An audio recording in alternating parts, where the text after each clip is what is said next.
I had a happy childhood, you might say, in a sense, even though we're segregated. I didn't know, segregation or anything at all because I was just a child.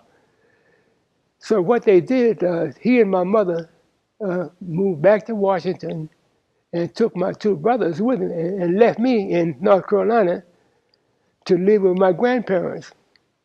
My grandfather was a gentleman farmer named William Thomas Mann. He was one of the few black people at that time who owned his own land because his father, William Dudley Mann, fought in the Civil War. And when the war was over with, Abraham Lincoln gave the black veterans a muster out pay of $500. My great-grandfather, William Dudley Mann, took that $500 and bought a 500-acre farm in Nash County, North Carolina. And that's the farm that I grew up on. I lived with them until I was 5 years old. I didn't, farm life was happy in a sense because there was food prepared, there was fruit you could eat. You could walk along the path and eat apples early in the morning, first frost, and I enjoyed that. Well, when I turned 5, my parents sent for me. My father came down and said, I want to take him to Washington so he can go to school. That's where he can be there. I didn't want to leave. I had not been used to lights, anything. So they put me on a train in Rocky Mount, North Carolina, and gave me a lunch and told me, said, don't talk to nobody. And when you get to Washington, your daddy will meet you. Well, I remember very vividly, still in my mind, going across the 14th Street bridge in Washington with all these lights, and man, I was just overwhelmed, by this.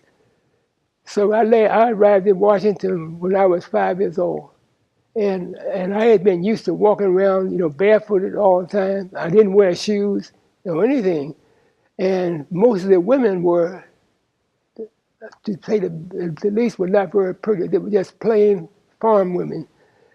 So they put me in a school in Washington called John F. Cook School to start school. Well, the problem was my older brother was very smart. He was very sharp, and my parents thought I was gonna be like them. Well, it turns out I had a first grade teacher that was pretty.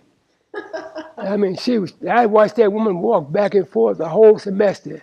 And so they would have PTA meetings, and the teacher would say, well, Warren is a nice child. He's no trouble. He's quiet.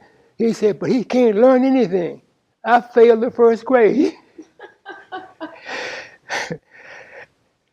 So my parents used to pray for me. And they would thank God, for Willie, who was such a bright child. And they would thank God for Trudy, that's my younger brother, who was cute. And they said, well, Lord, have mercy upon Warren Kelly, that poor dumb child. So somebody got to take care of him. So I didn't, it didn't bother me. I was happy just being dumb. Well, I flunked the first grade.